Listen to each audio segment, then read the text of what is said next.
തേരിയായതും തൂമഞ്ഞു പാലിൽ പെയ്തതും പാൽനിലാവിലലിഞ്ഞു നാഥനു താരാട്ടു പാടാനാ.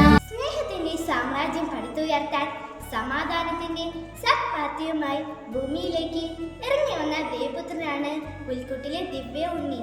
ബെത്ലഹേമിലെ പുൽക്കുട്ടി പൂജാതനായ ഉണ്ണീശോ അമ്മയായ മേരിയുടെയും വളർത്തു പിതാവായ ഔസേപ്പിന്റെയും പൊന്നോമനയാണ്. സ്വർഗം വിട്ട് പിതാവിന്റെ ഹൃദയത്തിൽ നിന്ന് ബെത്ലഹേമിന്റെ കുറവുകളിലേക്ക് ഇറങ്ങി വന്ന ഉണ്ണീശോ ഇന്നും എൻ്റെ കുറവുകളിലേക്കും നിറവുകളിലേക്കും ഇറങ്ങി വരാൻ ആഗ്രഹിക്കുന്നു. ഉണ്ണീശോയുടെ ഈ ആഗ്രഹത്തിന് നാം മനസ്സ് കൊടുക്കുമ്പോഴാണ് നമ്മുടെ ഹൃദയത്തിൽ ക്രിസ്തുമസ് ഉണ്ടാകുന്നത്. ഉണ്ണീശോ നമ്മുടെ ഹൃദയത്തിൽ ജനിക്കുന്നത്, ക്രിസ്തുമസിന്റെ ആനന്ദത്താൽ നാം നിറയുന്നത് കാരണം ഉണ്ണീശോ സകല ജനത്തിനും വേണ്ടിയുള്ള വലിയ സന്തോഷത്തിന്റെ സദ്വാർത്തയാണ്. സർവരുടെയും രക്ഷകനാണ്. ദേവപുത്രനായ ഉണ്ണീശോ നമ്മുടെ ഹൃദയത്തിൽ ഇറക്കുവാൻ നമ്മുടെ ഹൃദയം നിർമ്മലമായി നാം സൂക്ഷിക്കണം. നമ്മുടെ ഹൃദയത്തെ പാപത്തിൽ നിന്നും തിന്മയിൽ നിന്നും അകറ്റി നിർത്തണം.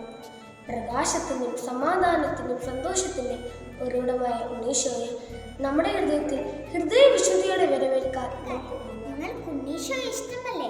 ഉണ്ണീശോക്ക് നിങ്ങളെ എന്തിഷ്ടമാണെന്ന്. ദൈവം നമ്മുടെ കൂടെ എന്ന അർത്ഥമുള്ള ഇമ്മാനുവൽ എന്ന പേരും ഉണ്ണീശോയ്ക്കുണ്ട്.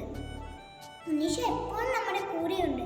നമ്മെ കൈപിടിച്ച് നടക്കുവാനും നേവയിൽ പറഞ്ഞു തരുവാനും സങ്കടങ്ങൾ ആശ്വസിപ്പിക്കുവാനും സന്തോഷങ്ങളിൽ കൂടെ സന്തോഷിക്കുവാനും എന്തിനു പറയണോ കളിക്കാൻ വരെ ഉണ്ണീശോ കൂടെ വരും. അതിന് നമ്മൾ ഉണ്ണീശോയെ കൂട്ടുകാരനാക്കണം. ഉണ്ണീശോ കൂട്ടുകാരനാകാൻ ഈ ക്രിസ്തുമസ് കാലത്ത് കുറേ കാര്യങ്ങൾ ചെയ്യാൻ പറ്റും. സുഗൃജപം ചെല്ലാം. എന്താണ് സുഗൃജപം എന്നറിയോ?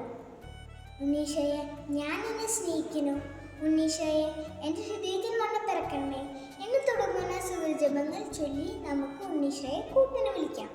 നമുക്ക് ഇഷ്ടമുള്ള പല കാര്യങ്ങളും ഉണ്ണീശോയോടുള്ള സ്നേഹത്തെ പ്രതി ഉപേക്ഷിക്കണം.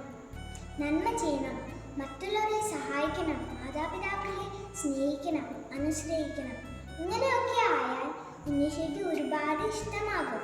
ഉണ്ണീശോ ഞങ്ങൾക്ക് പ്രായത്തിൽ ദൈവത്തിൻ്റെയും മനുഷ്യരുടെയും പ്രീതിയിലാണ് വളർന്നു വന്നത്.